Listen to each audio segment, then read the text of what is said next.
జై శ్రీరామ్. సీతమ్మతో రావణాసురుడు ఇంకా ఈ విధంగా అంటున్నాడు. ఓ సీత, నేను నీకు 2 మాసాల గడువు పెట్టినాను. ఆ గడువు కాలం అయిపోగానే నీవు వచ్చి నా చెయ్యి మీద నాతో కూడా పడుకోవలెను.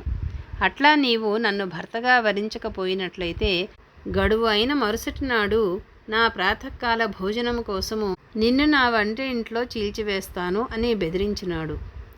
రావణుడు సీతాదేవిని బెదిరిస్తూ ఉంటే అప్పుడు అక్కడ అతని వెంట ఉన్న దేవకన్యలు, గంధర్వకన్యలు సీతాదేవిని విస్మితంగా చూచి దుఃఖపడిపోయినారు. చక్కని స్త్రీలు పెదవులతోనూ ముఖాలతోనూ కన్నులతోనూ సంజ్ఞలు చేస్తూ సీతాదేవిని ఊరడించినారు. ఆ స్త్రీలందరూ తననట్లా ఊరడిస్తూ ఉంటే సీతాదేవి పాతివ్రత్య బలంతోనూ గర్వముతోనూ రావణుని చూచి, ఓ రాక్షసుడా, నీ మేలు కోరేవాడెవడు ఈ పట్టణంలో లేడు. ఇది నిజము. నీవిట్లా తప్పు పని చేస్తూ ఉంటే నిన్ను ఒక్కడూ అడ్డగించడం లేదు. దేవేంద్రుని భార్య అయిన శచీదేవి వంటి నన్ను నీవు తప్ప ముల్లోకాలలో ఎవరూ కామించరు.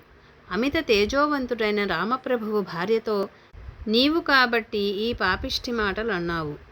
ఇక నీవెక్కడికి పోయినా నీకు మోక్షము లేదు. నిన్ను ఆ రామప్రభువు శిక్షించకుండా ఉండడు. ఓ రావణాసురుడా, అడవిలో గర్వముతో తిరిగే మదపుటేనుగుతో కుందేలు పోరాడితే ఏమవుతుందో ఆ తేజోవంతుడు రాముడితో నీవు పోరాడితే అదే అవుతుంది.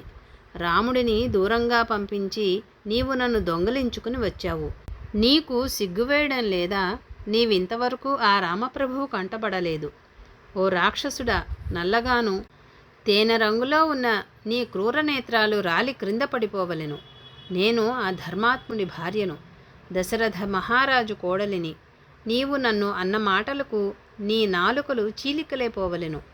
ఓ రాక్షసుడా, నీవు భస్మమైపోవలెను. కానీ నేనిప్పుడు పాతివ్రత్య ధర్మము నుంచి నీవు భస్మమైపోవలెనని శాపం పెట్టకుండా ఉన్నాను. సమస్తము పతియే అని భావించే స్త్రీయే పతివ్రత. దైవమైన పతియే, అదొక వ్రతము. అలాగే గురువ్రతులు కూడా ఉంటారు. వాళ్లకు అంతా గురువే. అందుకే గురుచరిత్ర చదువుతుంటారు ఏవో కష్టాలని.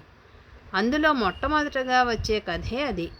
దీపకుడనే శిష్యుడు విష్ణువు వచ్చినా శివుడు వచ్చినా గురువు ముందు లెక్కలేదు. గురువే నాకంతాను, నా గురువేమి చేస్తే అదే నాకు ఆశీర్వచనము. నువ్వు నాకేమీ చెయ్యక్కర్లేదని చెబుతాడు. మనము నమ్ముకున్న గురువు కన్నా ఇంకో గురువు కొంచెం బాగా చేసి పెడుతున్నారట అంటే అక్కడికి పరిగెడతాము కదా. ఇక్కడ గురువు కాదు, సరాసరి విష్ణువే వచ్చేశాడు, శివుడే వచ్చేశాడు. వచ్చేసి ఏం పడతావులే కష్టాలు వాడితో, పోనీ వాడి కష్టాలు తగ్గించమంటావా, వాడి కుష్ఠరోగం తగ్గించమంటావా అని రకరకాలుగా అడుగుతారు. ఏమి అడిగినా నా గురువుని అడిగి చెబుతానంటాడు. అది ఒక సద్గురువునందు శిష్యునికి గల పాతివ్రత్య ధర్మము. ఒకళ్ళని నమ్ముకున్నావు, మంచి చెడు ఇక అంతే, ఇంకొకటి లేదు. అన్నీ వాడే, ముంచినా వాడే, తేల్చినా వాడే. జై శ్రీరామ్.